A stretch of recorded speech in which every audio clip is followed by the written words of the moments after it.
Licenciada, buenos días, compañeros, buenos días. En esta oportunidad mi persona va a explicar lo que es el tema de urgencias y emergencias hipertensivas. Mi nombre es Caterina Rocío Mamani Arapa. Vamos a empezar con qué es la presión arterial. La presión arterial es la fuerza que ejerce la sangre sobre las paredes arteriales al circular por el organismo. Esta la vamos a medir mediante un tensiómetro, donde nos va a botar valores en las cuales nosotros debemos de saber interpretarlo. Aquí vamos a ver las categorías de la presión arterial. En una presión arterial normal, nuestra sistólica va a ser menos de 120 y nuestra diastólica menos de 80.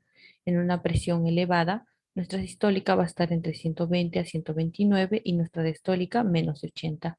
En una presión arterial elevada, hipertensión de nivel 1, nuestra sistólica va a estar entre 130 y 139. Nuestra diastólica entre 80 y 89.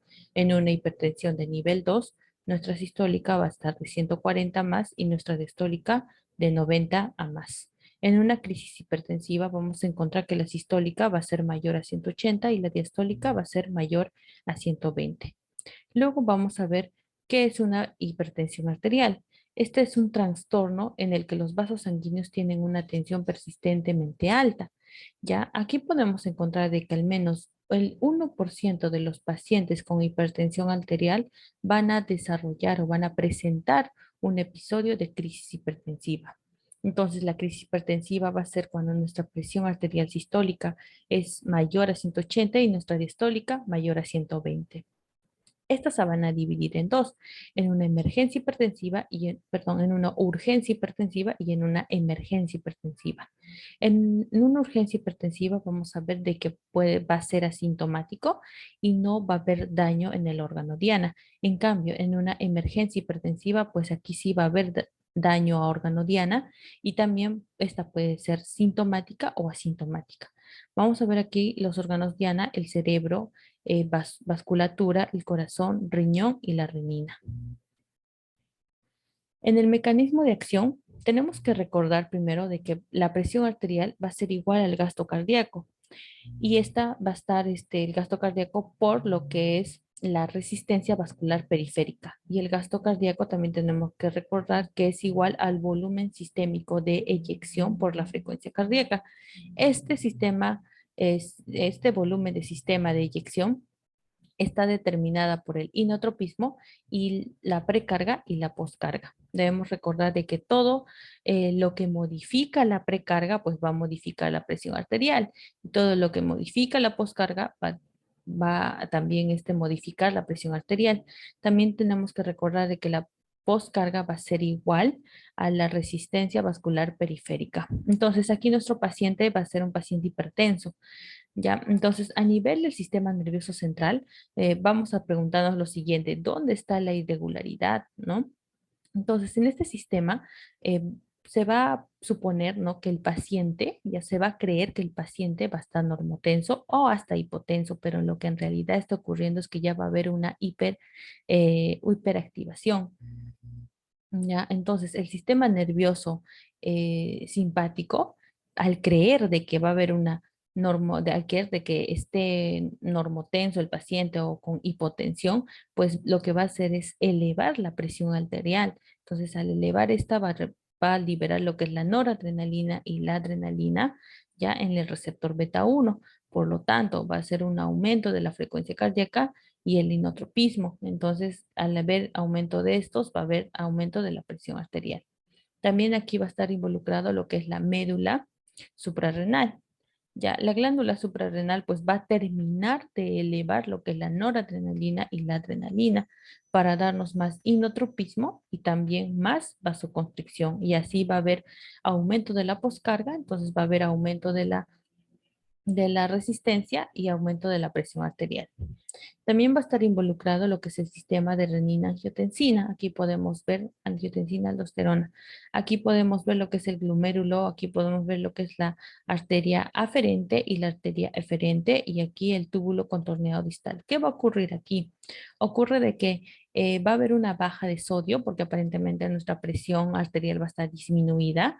Entonces el sistema nervioso pues va a realizar un estímulo de liberación de renina. Esta renina no va a liberar lo que es el angiotensinógeno y este va a convertirse en angiotensina 1 y gracias a la enzima convertidora de angiotensina se va a convertir en angiotensina 2. La angiotensina 2 ya es la más grande y potente hormona de este sistema. Va a ir a donde es la angiotensina tipo 1 y el receptor de angiotensina tipo 1 va a aumentar la vasoconstricción y por tanto va a aumentar la resistencia y va a haber un aumento de la presión arterial. Luego también esta angiotensina va a ir al corazón. En el corazón va a aumentar el inotropismo, entonces por tanto va a aumentar la presión arterial. Luego va a ir a lo que es el riñón. A nivel renal va a estar en las arteriolas deferentes, va a hacer de que haya más vasoconstricción para intentar de que el riñón ya perfunda mejor y haga un filtrado glomerular. Esta a la larga pues puede provocar una isquemia distal de riñón y por tanto puede afectar al riñón, porque aquí esto supuestamente pues no, nuestro paciente está, ellos creen que nuestro paciente está hipotenso o bueno, con hipotensión. Después la angiotensina 2 va a ir a lo que es la zona glomerular. Ya en la zona glomerular va a hacer de que se libere la aldosterona. Esta aldosterona va a ir hasta el corazón y va a aumentar la hipertrofia cardíaca, la fuerza de contracción y el inotropismo. Entonces va a hacer que se aumente lo que es la presión arterial. Entonces esta aldosterona va a ir al túbulo colector y aquí va lo que es, va a haber una, un recapto de sodio, se va a recaptar sodio, ¿ya? Luego la angiotensina 2 va a ir finalmente a lo que es el núcleo supraóptico. En este núcleo supraóptico, pues va a hacer que se libere ADH o vasopresina. Y por último, va a ir al túbulo contorneado proximal. Estas tres ya va a ser de que haya una mejora en la volemia para que haya mejor precarga. Pero cuando su paciente va a tener mucha precarga, pues va a haber una mayor contracción. Entonces puede llegar a ver alteraciones a nivel cardíaco, a nivel de los vasos sanguíneos, a nivel renal, ¿no? Entonces aquí podemos ver la evidencia de una afectación en algún órgano diana. Luego vamos a tener un pequeño esquema en donde va a haber la crisis hipertensiva. Vamos a saber diferenciar entre una urgencia y una emergencia. Entonces aquí va a haber opcional pruebas complementarias si es que nuestro paciente lo requiere, como la toma de EKG, radiografía de tórax, análisis de sangre y orina. Entonces, verificar tras 5 minutos de reposo, vamos a hacernos la siguiente pregunta. ¿Hay lesión en el órgano diana? Entonces, vamos a realizar una anamnesis y exploración física para responderla. A nivel cerebral y oftalmológico, pues nuestro paciente puede presentar cefalea, alteraciones visuales, sensitivas, motoras o nivel de conciencia. Agregando esta, puede presentar vértigo, náuseas o vómitos. A nivel cardiovascular, nuestro paciente puede presentar dolor torácico, disnea o síncope y también puede presentar palpitaciones. A nivel renal puede presentar poliuria, mixturia y hematuria. En cuanto a la exploración física, vamos a ver el estado general, vamos a ver la auscultación, donde va a haber soplos carotidios, cardíacos, tercer y cuarto tono y crepitantes. En el pulso periférico vamos a ver la simetría y la amplitud. La focalidad neurológica, pues aquí vamos a ver las alteraciones sensitivas, motoras o del nivel de conciencia. Y en el fondo de ojo, pues vamos a ver lo que son las hemorragias o un edema de papila, que estas nos van a definir lo que es una hipertensión arterial maligna. Nosotros al realizar esto, vamos a ¿no? Ver si es que estamos frente a una urgencia hipertensiva o una emergencia hipertensiva. Si es que no encontramos ninguno de estos síntomas, vamos a estar frente a una urgencia hipertensiva. Aquí va a ser el tratamiento oral. Ya tenemos que tener cuidado en el descenso porque esta tiene que ser lento y progresivo. El paciente puede entrar, puede realizarlo ambulatoriamente, ya se le va a dar un alta, o también si es que la presión arterial no disminuye, no baja, pues se puede realizar alguna interconsulta nefrológica o también el paciente queda en observación. Pero si es que encontramos algún daño o algún síntoma en alguno de estos órganos diana, ¿no? O al momento de la exploración, vamos a estar frente a una emergencia hipertensiva. Entonces aquí podemos encontrar lo que es una hipertensión arterial maligna, lo que es a nivel cardiovascular, a nivel renal, exceso de catecolaminas, en una eclampsia quirúrgica, ¿no? En una quemadura grave, en una epistaxia, entre otras. Entonces aquí lo que va a haber es un tratamiento parenteral. Ya aquí tiene que ser el descenso rápido y progresivo de la presión arterial y nuestro paciente va a ingresar a hospitalización.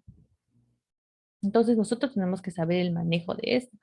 Entonces, cuando vamos a estar frente a una emergencia, pues tiene que haber tenemos que disminuir nuestra presión arterial al menos el 20% en una hora, del 15 al 20% adicional, ya en 23 horas. Los medicamentos van a ser endovenosos y el paciente va a estar hospitalizado. En cambio, en una urgencia, tenemos que disminuir el 20%, podemos disminuirlo hasta en 24 o 48 horas.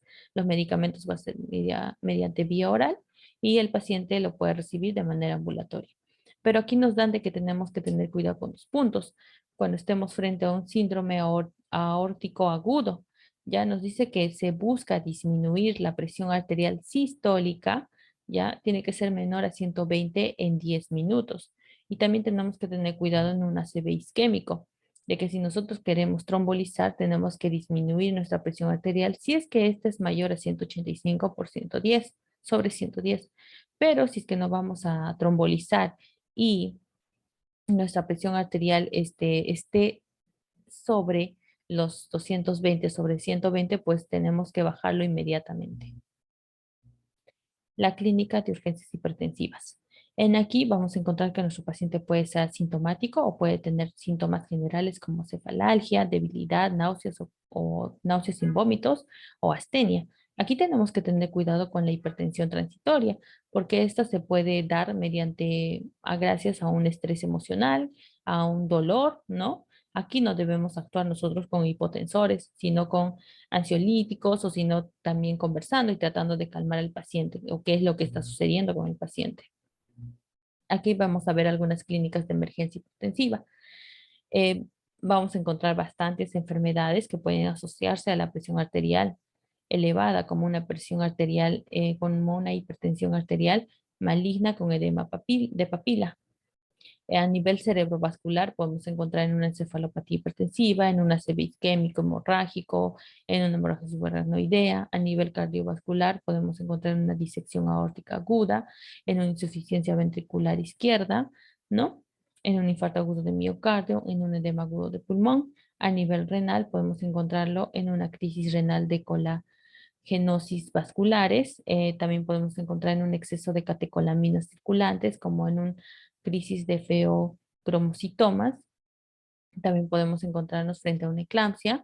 A nivel quirúrgico, podemos encontrar una hipertensión arterial en la posoperatoria. También en la púrpura trombótica, trombocitopenia, ¿ya? Y también en quemaduras graves y en una epistaxis grave. Entonces, a nivel de cerebrovascular, aquí en nuestro sistema nervioso central vamos a encontrar este pequeño gráfico, donde aquí va a estar la perfusión cerebral y aquí va a estar nuestra presión arterial media. Entonces, ¿qué va a suceder? Cuando esta perfusión cerebral va a estar constante, va a ser porque nuestra presión arterial media va a estar dentro de estos rangos, dentro de 50 y 110, perdón, 150. Entonces aquí vamos a ver una arteriola y aquí el flujo sanguíneo, ¿ya? Si es que nuestra presión arterial va a aumentar, pues el rango, ¿no? Va a aumentar este rango, ¿ya? Se produce una vasoconstricción. Entonces, para evitar que el aumento de la presión aumente el flujo y pueda dañar así un órgano. Pero ¿qué pasa si es que se eleva mucho más? Ya no va a haber suficiente para contener este aumento de presión. Entonces, lo que va a hacer es de que esta arteriola pues se venza, ¿no? El mecanismo de contracción. Entonces, la arteriola se dilata, ¿ya? Y el flujo aumenta mucho y pues termina provocando un daño. Esto va a pasar en una encefalopatía hipertensiva. En esta encefalopatía hipertensiva, pues nuestro paciente la puede desarrollar o la podemos ver hasta en días, de horas a días, De eso se va a diferenciar de un ACV isquémico o hemorrágico, que esta va a ser inmediata.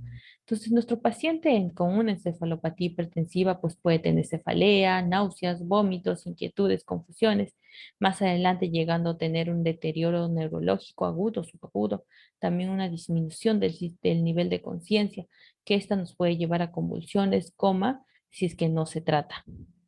El objetivo de nuestra presión arterial es pues disminuirlo hasta un 20%, ¿ya? Entonces nuestra presión arterial diastólica tenerlo en un valor de 100 a 110 en la primera hora y hasta de 48 a 72 horas pues ya deberíamos de tener una presión arterial normal.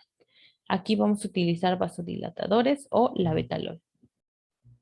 En el accidente cerebrovascular, pues aquí vamos a ver que la hipertensión va a ser el mayor factor para desarrollar un accidente cerebrovascular. Esta la vamos a dividir en dos, en un ACV isquémico y hemorrágico. El isquémico va a ser más frecuente en los pacientes desde un 80-85%, en el hemorrágico de 15 a 20%.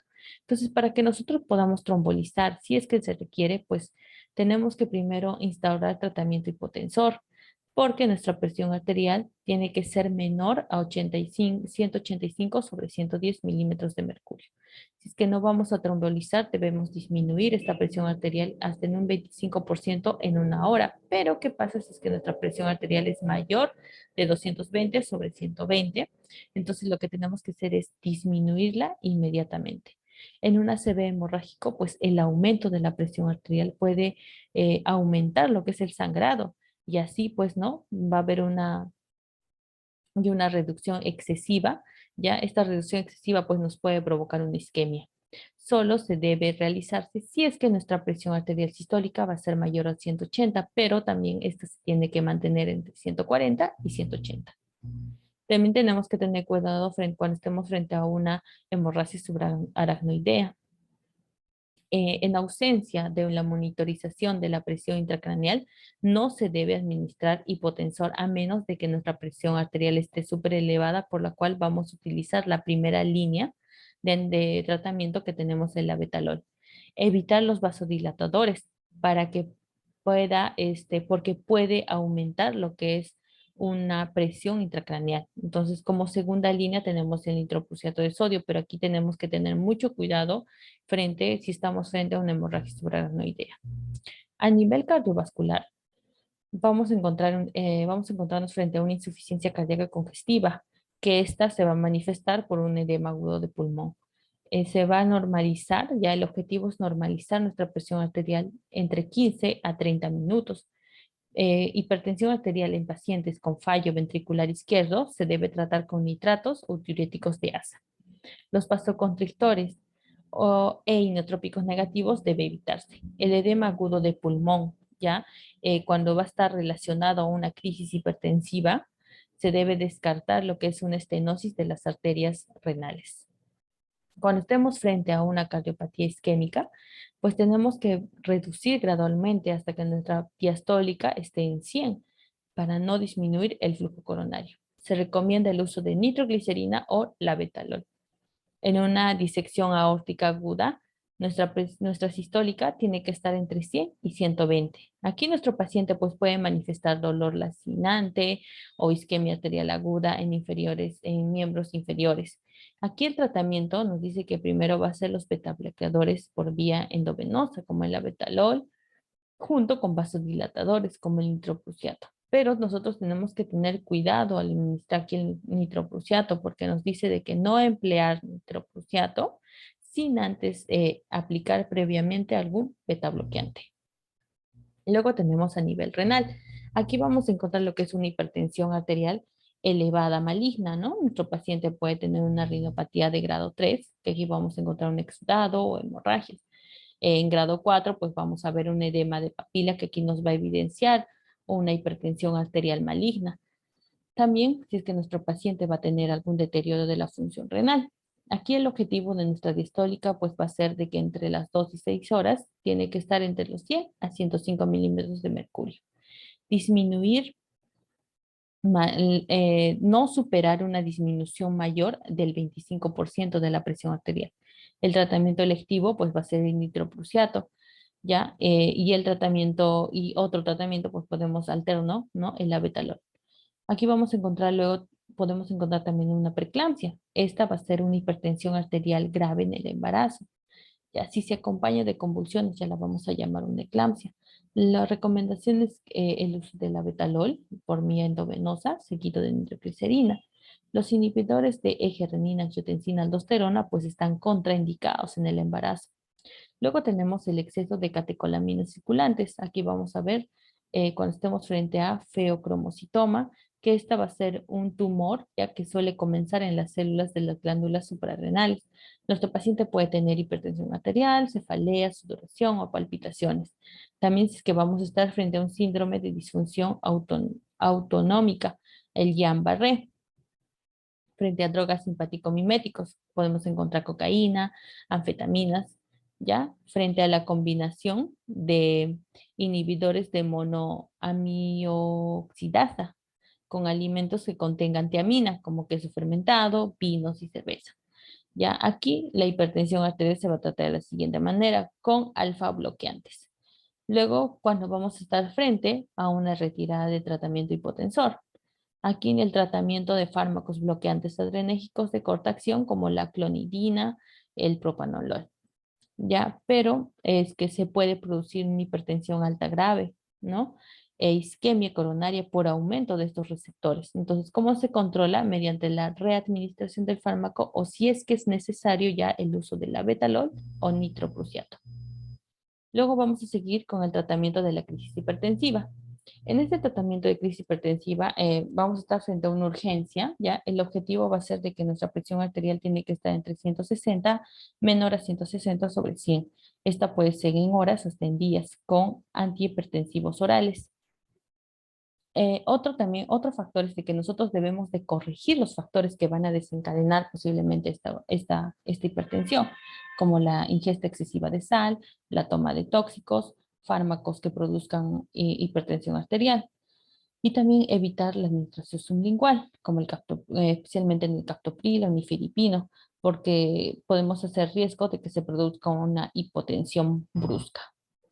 Aquí vamos a ver algunos medicamentos, como por ejemplo los antagonistas del sistema renina-angiotensina-aldosterona, que encontramos los inhibidores de enzima convertidora de angiotensina, como llamadas IECA, que tenemos el enalapril. Los antagonistas del receptor de angiotensina 2, que tenemos el losartán. Luego tenemos otros medicamentos que están los diuréticos, ¿ya? Los tiacídicos, pues podemos encontrar aquí la hidroclorotiacina, los de ASA, la furosemida, los ahorradores de potasio, la espironolactona. Luego tenemos el calcio antagonista, ya que aquí podemos encontrar el amlodipino y el nifedipino. Luego los beta bloqueantes, que podemos encontrar el atenolol, y combinados podemos encontrar el labetalol y carvedilol.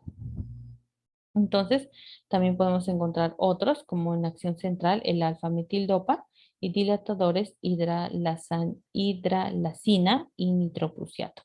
Entonces, aquí según las indicaciones, pues nuestro paciente con hipertensión arterial tenemos que ponernos a pensar de que puede haber algo más aquí. Entonces, puede estar asociado, por ejemplo, a una insuficiencia cardíaca crónica, puede estar asociado a una diabetes mellitus, puede estar asociado a un postinfarto agudo de miocardio, puede estar asociado también a lo que es una hiperplasia benigna de próstata, también a una migraña, también podemos estar frente a algún embarazo o aquí en una urgencia, pues nos dice que tenemos que usar lo que son los vasodilatadores.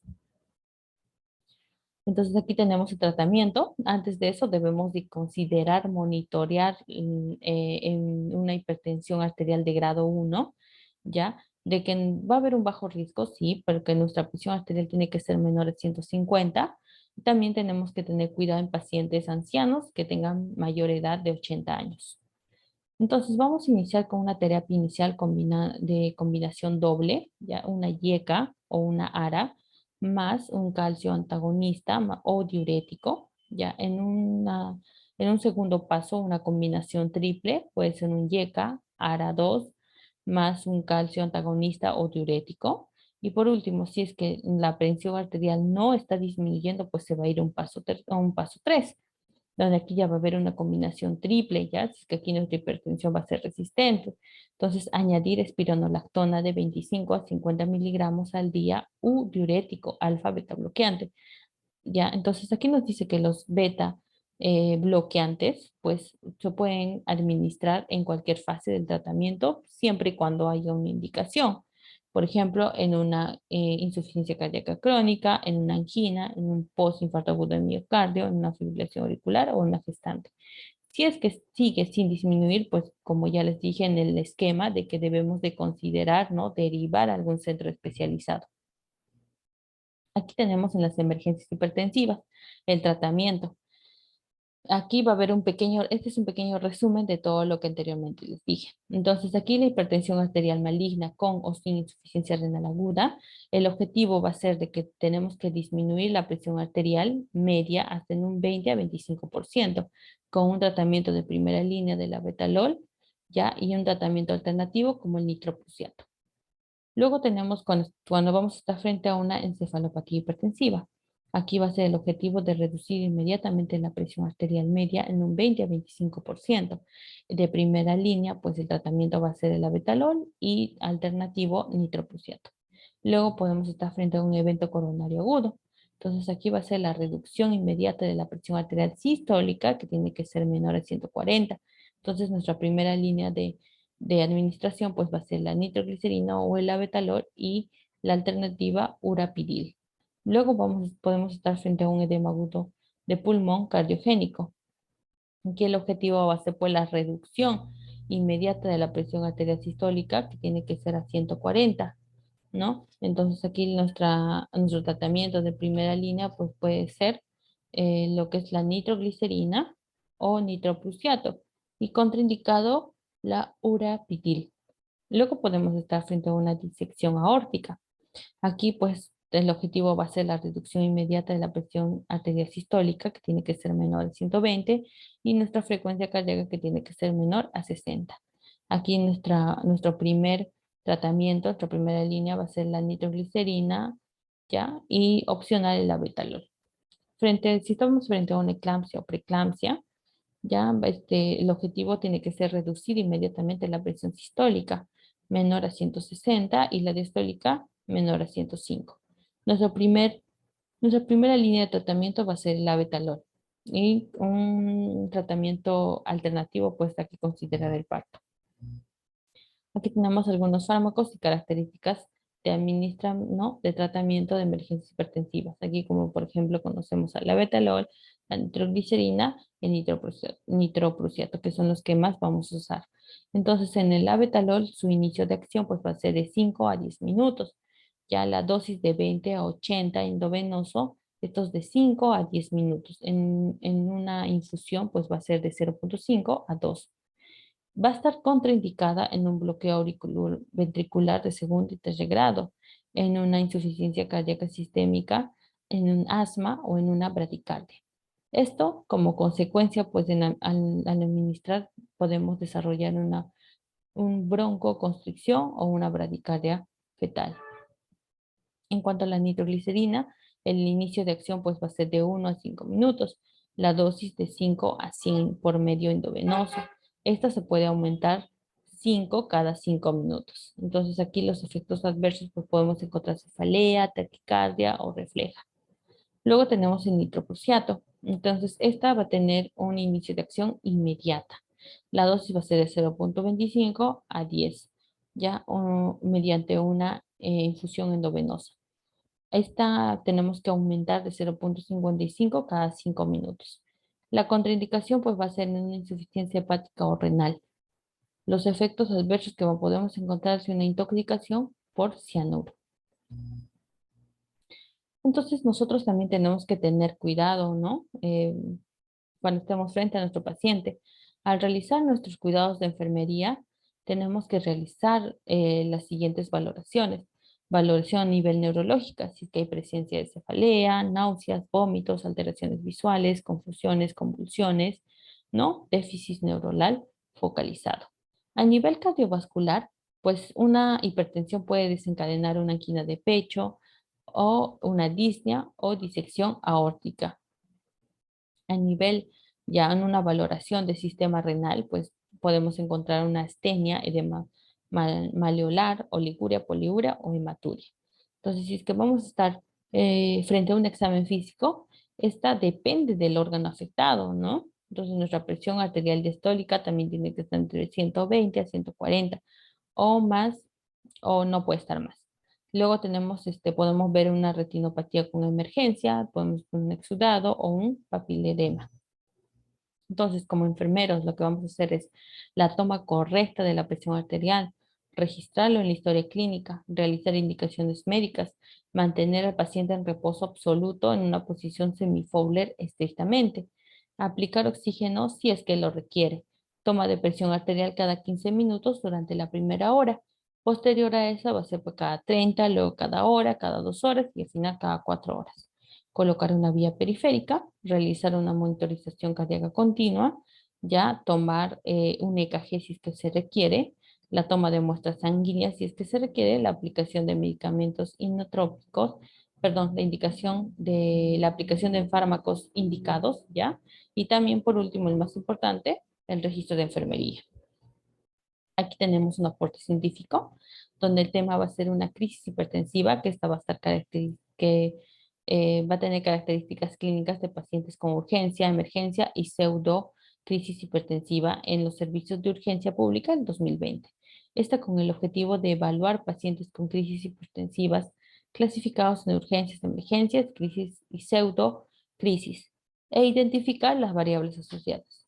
Entonces, aquí como resultado tenemos de que la prevalencia de la crisis hipertensiva fue de 71,7%, que presentó urgencia hipertensiva, el 19,1% una emergencia hipertensiva y un 9,2% una pseudocrisis hipertensiva. Aquí también tenemos que tener en cuenta pues la presencia de dolor en un 95%, pero esta no va a ser un dolor torácico o cefalea. Y también de que las personas adultas mayores de 60 años van a tener con problemas, ¿no? neurológicos, pueden desarrollar una pseudocrisis hipertensiva. Entonces, en la conclusión es de que la edad avanzada y los pulmones neurológicos se asocian a enfermedades hipertensivas. Ya la cefalea se asoció a una urgencia hipertensiva y el dolor y los problemas emocionales se asociaron con una pseudocrisis. Gracias.